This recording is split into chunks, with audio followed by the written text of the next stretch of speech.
Apa kendalanya Clara? Macet Bu tadi Bu, tengah jalan Macet. Bu. Ya. Lain kali datang itu ke sekolah cepat. Baik Bu. Ya, 1 jam sebelum masuk sekolah itu harus datang dari sekolah ya. Ya Bu. Nah, sekarang kita sebelum memulai pembelajaran atau masuk ke kelas kita, coba dilihat ada nggak sampahnya di bawah kolong, di bawah kursi, biar kita belajarnya itu nyaman. Gak ada Bu. Bersihkan dulu Bersih semua. Bu, semua Udah bersih? Udah pindah Bu. Oke, jadi kita sekarang mau masuk ke pembelajaran kita ya. Ya Bu. Jadi sebelum masuk ke pembelajaran, Ibu mau kita semua berdoa biar ilmu yang kita dapat itu berkah buat diri kita sendiri dan buat orang lain. Jadi Ibu mau ketua kelas pimpin doa hari ini ya. Baik Bu. Baiklah, sebelum kita memulai pelajaran, alangkah baiknya kita berdoa terlebih dahulu. Berdoa dimulai. Berdoa selesai. Oke. Nah, sekarang Ibu sebelum kita masuk ke materi, Ibu mau absen dulu kehadiran kita hari ini. Clara tambah. Saya Bu, ada Bu. Jennifer Dede. Hadir Bu. Cemai Storus. Hadir Bu. Satu lagi. Sela. Ampunan. Kakak Ribuan Bu. Oh iya, Kakak Ribuan. Kayaknya hari ini hadir semua ya. Hadir Bu, hadir Bu. Sebelum kita masuk ke materi, Ibu mau kasih satu video. Jadi nanti Ibu mau minta kalian melihat video yang Ibu tampilkan ini. Ya. Coba diperhatikan dulu videonya. Coba diperhatikan dulu ya. Untuk memotivasi kita untuk belajar. Nampak kan? Nampak Bu. Nampak Bu.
Coba diperhatikan baik-baik.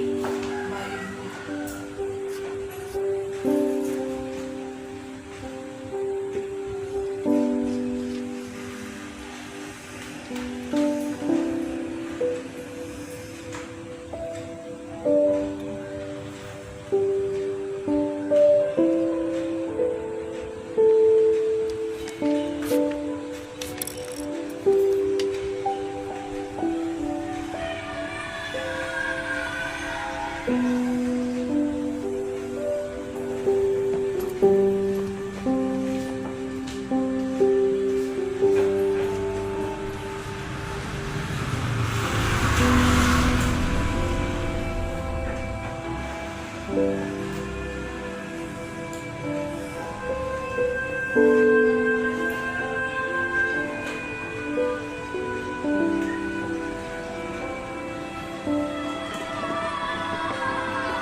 Sedih ya filmnya ya.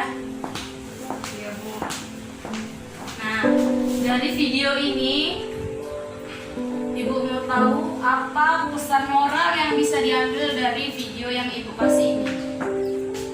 Untuk anak ibu Sela, apa yang bisa diambil dari video ini? Pesan apa yang bisa diambil? Jangan sia-siakan apa yang orang tua kita berikan. Ya betul, bagus. Yang lain? Saya Bu. Ya, untuk anak ibu Clara. Di sini dari yang video yang sudah ditampilkan itu saya bisa mengambil pesan moralnya itu bahwasanya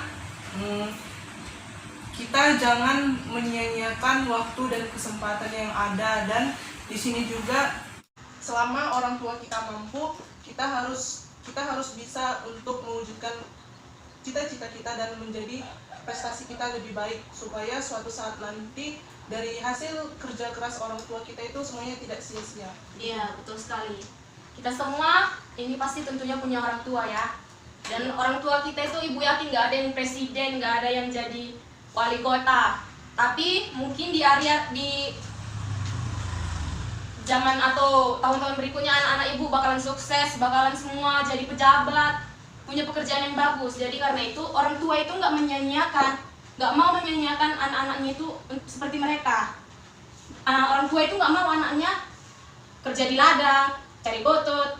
Makanya orang tua tadi seperti yang di video itu, ibunya itu berusaha kayak mana biar anaknya itu bisa terus sekolah.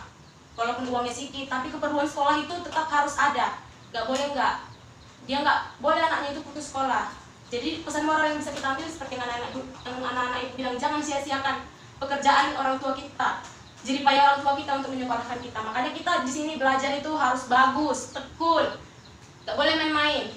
Ya, anak-anak ibu. Ya Bu. Ibu mau tanya juga, kemarin kan kita udah belajar tentang antropologi. Ya, Bu. Ada yang ingat apa itu pengertian dari antropologi? Saya Bu mencoba. Jadi kalau menurut saya itu pengertian dari antropologi adalah suatu ilmu yang mempelajari bagaimana tingkah laku manusia itu dalam berbudaya, atau ilmu antropologi mempelajari tentang manusia dan kebudayaannya Bu. Ya, betul sekali ya.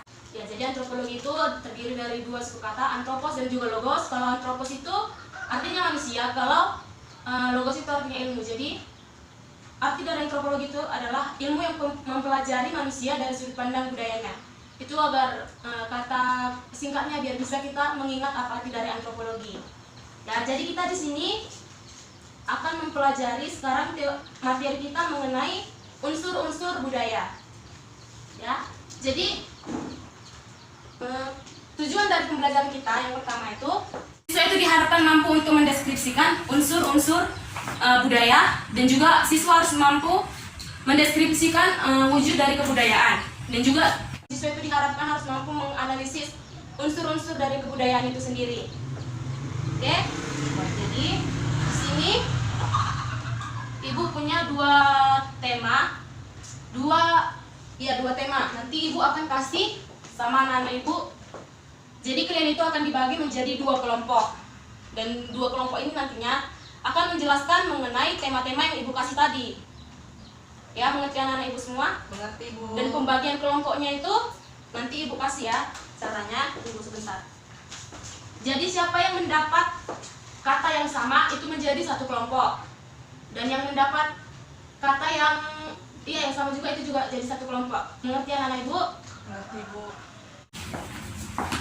Jadi ini dipilih ya, pilih salah satu. Nanti yang dapat kata sama itu jadi satu kelompok.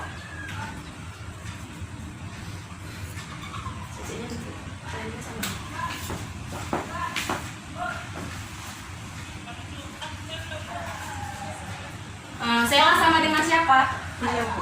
Sama Tio. Berarti Sela sama Tio satu kelompok ya? Berarti Clara sama Yeni jadi satu kelompok juga. Iya Bu. Oke, ini dia temanya ibu kasih.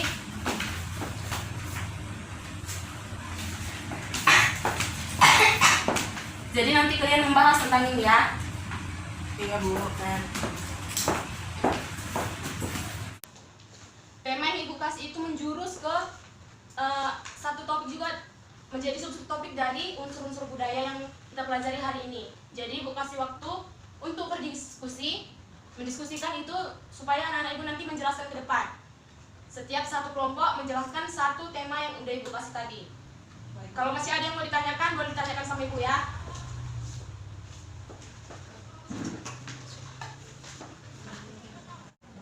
Oh iya, sumbernya juga bisa dilihat dari internet atau dari artikel-artikel yang ada di handphone kalian.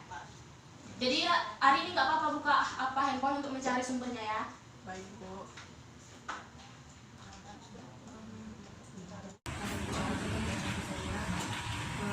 Bu, Iya, Bu, saya izin mau tanya, Bu. kenapa? Di sini kan dari tujuh unsur kebudayaan itu kan yang mau saya tanyakan itu kan sistem ekonomi atau mata pencarian itu contohnya kayak mana, Bu? Dari Oh, itu kayak misalnya kamu tinggal di pegunungan, nggak mungkin kamu bekerja untuk memenuhi kehidupanmu dari laut kan? Nggak mungkin mencari ikan karena jauh dari laut. Jadi kalau kamu tinggal di gunung, mata pencariannya itu kayak meramu, berburu, atau mungkin bercocok tanam gitu ya. Kelompok Tionghoa ada yang mau ditanyakan? ada, Bu. Waktunya sedikit lagi ya. Baik, Bu.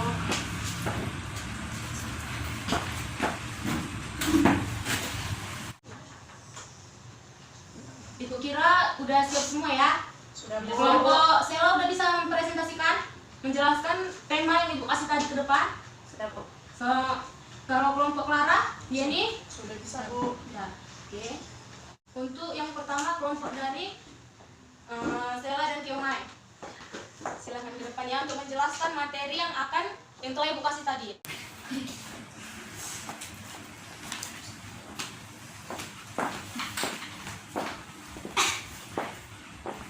Kami dari kelompok 1 akan mempresentasikan tentang mendeskripsi wujud kebudayaan yang dibacakan oleh kita.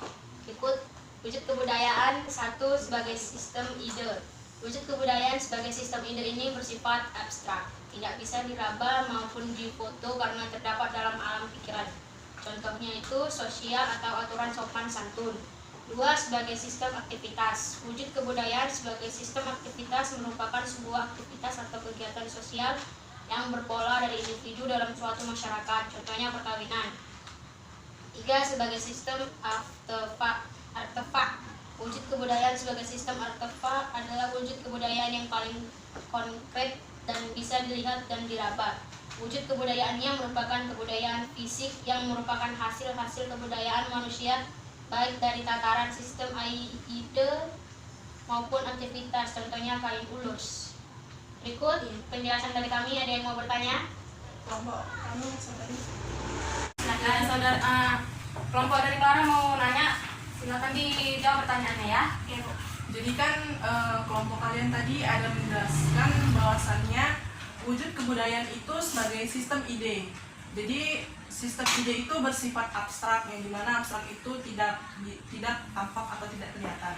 Jadi yang ingin kami tanyakan adalah kenapa dia itu bersifat abstrak? Coba jelaskan. Karena dibilang bersifat abstrak, itu karena ide berada dalam pikiran manusia, jadi tidak ada bentuknya, tidak bisa diraba. Bagaimana mungkin suatu yang ada di alam pikiran bisa diraba? Itulah sebabnya kenapa dikatakan abstrak. Ada lagi yang ingin bertanya? Sudah cukup saudari. Oke, terima kasih. Sekian dari presentasi kelompok Ya, 1. kita kasih applause untuk kelompok 1. Penjelasan yang bagus ya, dan keaktifan kita juga di sini. Itu diminta keaktifan dari anak-anak ibu semua ya. Jadi jangan cuma lihat-lihat. Kalau ada yang mau ditanyakan sama temannya yang sedang menjelaskan materi yang telah ibu kasih. Sekarang dari kelompok 2, silahkan maju ke depan. Baik, Bu.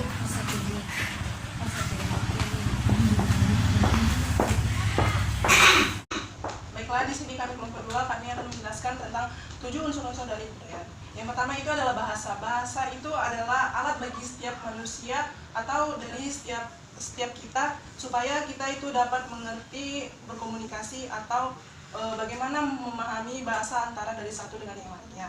Yang kedua, sistem pengetahuan. Pengetahuan ini didapat atau diperoleh dari pendidikan ataupun penyebaran informasi di dalam masyarakat. Jadi pengetahuan ini contohnya itu kayak apa, seperti kondisi geografis, flora fauna, waktu hingga sifat dan tingkah laku manusia. Dan yang ketiga itu adalah sistem kemasyarakatan dan organisasi sosial. Jadi di sini itu penjelasannya itu adalah kalau di dalam kehidupan kita itu pastilah saling berinteraksi antara satu orang dengan orang yang lain. Dan yang keempat itu adalah sistem peralatan hidup atau teknologi, yang dimana itu di dalam kehidupan sehari-hari itu pasti manusia itu membutuhkan yang namanya suatu peralatan kehidupan atau bisa disebut dengan teknologi, yang dimana peralatan itu dapat membantu kita atau membuat kita bertahan di dalam kehidupan kita. Yang kelima, sistem ekonomi. Sistem ekonomi itu seperti ini. Kalau di dalam kehidupan kita ini pastikan manusia itu kan memiliki suatu usaha atau ada tindakan yang dilakukan supaya dia dapat memiliki penghasilan yang tetap, yang dimana penghasilannya itu berguna untuk memenuhi kebutuhan kehidupannya sehari-hari. Dan yang keenam itu adalah sistem religi. Sistem religi ini adalah sistem yang memadukan antara praktek dan keyakinan seseorang. Ini tuh misalnya contohnya itu kayak sistem religi itu kayak kepercayaan kita terhadap Tuhan. Misalnya ada agama Islam, ada agama Kristen, ada agama Katolik, ada agama Hindu, ada agama Konghucu dan yang lain-lainnya. Yang ketujuh, sistem kesenian. Kesenian itu adalah suatu hasil dari karya yang diciptakan oleh manusia, yang dimana sistem kesenian ini memiliki bentuk atau contoh seperti kayak lukisan-lukisan, patung, ataupun artefak. Baiklah, sekian hasil penjelasan dari kelompok 2. Jikalau ada saudari yang ingin bertanya kepada kelompok kami persilakan. Kami dari kelompok 1 ingin bertanya kepada kelompok 2. Baiklah, saya persilakan. Jika dianalisis dari 7 unsur kebudayaan tersebut, mana yang termasuk dalam wujud kebudayaan ide, aktivitas, dan mana yang merupakan wujud artefak? Aktivitas adalah kekerabatan mata pencarian religi. Artefak adalah kesenian dan alat peralatan. Di sini saya akan menambahkan jawaban dari teman saya. Nah, di sini artefak. Kalau yang kita tahu itu kan kesenian. Kesenian itu ada suatu benda yang dihasilkan secara nyata. Misalnya itu kan kalau di dalam kesenian ini, kalau misalnya kayak patung ataupun ukiran-ukiran yang lain. Dan yang termasuk di dalam artefak ini kayak peralatan. Peralatan dalam kehidupan kan, peralatan itu dia nyata, ada benda yang nampak dan benda yang bisa kita rasakan. Dan yang kedua itu adalah aktivitas. Kalau aktivitas ini dia itu termasuk ke dalam jenis kekerabatan dan mata pencarian. Kekerabatan itu di sini artinya adalah kita bisa berinteraksi antara satu sama dengan yang lain. Kalau yang mata pencarian itu kan ada usaha atau ada tindakan yang kita lakukan di dalam kita mendapatkan suatu pendapatan yang tetap. Begitu. Oke, satu lagi saya ingin bertanya, kenapa bahasa pengetahuan masuk ke dalam wujud kebudayaan sebagai ide? Baiklah, untuk pertanyaan itu akan dijawab oleh teman. Karena bahasa dan pengetahuan jika dilihat dari wujudnya saja, dia sudah abstrak, tidak bisa diraba seperti yang saudari jelaskan tadi. Oke, terima kasih atas jawabannya. Ya, penjelasan yang bagus ya dari kelompok 2 juga. Udah bisa menguasai materi. Ya, terlihat dari setiap penjelasan kalian udah membaca buku itu atau materi yang udah ibu kasih minggu lalu dan dibaca di rumah. Oke, jadi setelah kalian menjelaskan, ibu akan memberi penjelasan agar pengertian kalian terhadap unsur-unsur budaya dan juga wujud kebudayaan itu lebih dalam lagi. Oke, jadi tadi kelompok pertama itu dia menjelaskan mengenai wujud dari kebudayaan. Kita tahu kan, wujud dari kebudayaan itu ada 3, seperti yang dijelaskan oleh anak ibu tadi kan. Ya, yang pertama itu wujud kebudayaan sebagai ide. Betul? Ya, Bu. Ya. Dan yang kedua wujud kebudayaan sebagai aktivitas, dan yang ketiga wujud kebudayaan sebagai artefak. Nah, kalau sebagai ide ini, kenapa dibilang wujud kebudayaan sebagai ide? Iya, wujud kebudayaan sebagai ide ini wujudnya itu abstrak, dia tidak bisa dilihat, tidak bisa diraba, Dan ini hanya ada di dalam pikiran manusia. Ujungnya itu tidak nampak, dia tidak bisa diraba. Ya, contoh dari wujud kebudayaan ide ini, contohnya itu seperti norma-norma dan juga peraturan untuk sopan santun kepada orang tua. Apa kalian pernah melihat aturan itu untuk sopan kepada orang yang lebih tua? Apakah kalian pernah melihat ada tertulis atau di mana saja? Apakah anak-anak ibu pernah melihatnya? Tidak kan? Itulah kenapa dibilang dia disebut berwujud sebagai ide, dan yang kedua itu sebagai aktivitas. Contohnya itu seperti perkawinan. Perkawinan ini adalah suatu aktivitas dari suatu masyarakat yang memiliki budaya. Jadi suatu masyarakat itu akan melakukan aktivitasnya dan merupakan aktivitas yang dilakukan secara terus-menerus atau berlangsung antara generasi yang satu dengan generasi yang lain. Itu akan dilakukan oleh generasi-generasi berikutnya. Dan yang ketiga itu wujud kebudayaan sebagai artefak. Nah, kalau wujud kebudayaan sebagai artefak ini merupakan hasil-hasil kebudayaan dari setiap masyarakat yang ada di suatu daerah. Misalkan seperti ulos. Ulos merupakan hasil kebudayaan dari suku etnis Batak Toba-ya. Gitu ya. Dan juga untuk yang kelompok kedua, tadi menjelaskan tentang 7 unsur-unsur kebudayaan. Ya, 7 unsur kebudayaan. Yang pertama itu mengenai bahasa. Ya kan, unsur yang pertama itu adalah bahasa. Ya, kenapa bahasa? Jadi cara antropolog untuk menganalisis kebudayaan itu dilihat dari yang pertama itu bahasa. Bagaimana satu individu berinteraksi dengan individu yang lain. Jadi melalui interaksi mereka dilihatlah bisa dilihat kebudayaan mereka dari bahasa tersebut. Dan juga yang kedua ada yang namanya Sistem pengetahuan. Sistem pengetahuan. Ya, sistem pengetahuan ini dilakukan untuk bagaimana suatu masyarakat itu bertahan hidup dengan pengetahuan yang dimiliki oleh mereka. Misalkan kayak mau membajak sawah, bagaimana agar mereka itu bisa melakukan bertahan hidup dengan membajak sawah, apa yang harus mereka gunakan. Jadi mereka harus berpikir seperti itu ya. Dan yang ketiga ada yang namanya kekerabatan. Kekerabatan ini adalah cara dari antropolog untuk menganalisis bagaimana suatu masyarakat itu bisa menciptakan suatu organisasi-organisasi sosial atau sistem kekerabatan mereka itu bagaimana. Dan yang keempat itu ada yang namanya Sistem peralatan hidup atau sistem ekonomi. ya, sistem peralatan. Dan juga yang kelima ada yang namanya sistem ekonomi atau sistem mata pencaharian. Kalau yang sistem peralatan ini seperti yang ibu katakan tadi, kalau misalkan mereka itu mau ke sawah, peralatan apa yang harus mereka gunakan? Nah, seperti itu. Kalau misalkan mereka mau berburu, apa yang harus mereka bawa? Tombak, panah. Itu adalah alat-alat kebudayaan mereka. Jadi itu yang masuk ke dalam unsur peralatan. Juga tadi yang sistem mata pencaharian. Yang kelima tadi ya. Iya. Yang kelima sistem mata pencaharian ya. Ini contohnya itu seperti misalkan kayak yang dibilang tadi, kalau misalkan orang yang tinggal di pegunungan, memang mungkin mereka mencari ikan, tapi itu kemungkinan kecil karena mungkin ada laut yang di sana. Tapi kemungkinan besar orang yang tinggal di pegunungan itu bermata pencaharian sebagai petani atau berkebun kan, karena di sana datarannya tinggi. Jadi tidak mungkin mereka bekerja sebagai nelayan. Kalau sedangkan mereka tinggal di daerah nelayan, di daerah laut, mereka pasti akan lebih banyak mencari ikan atau bekerja sebagai nelayan. Dan yang selanjutnya Sistem religi. ada namanya sistem religi ya. Ini sistem religi seperti di Indonesia.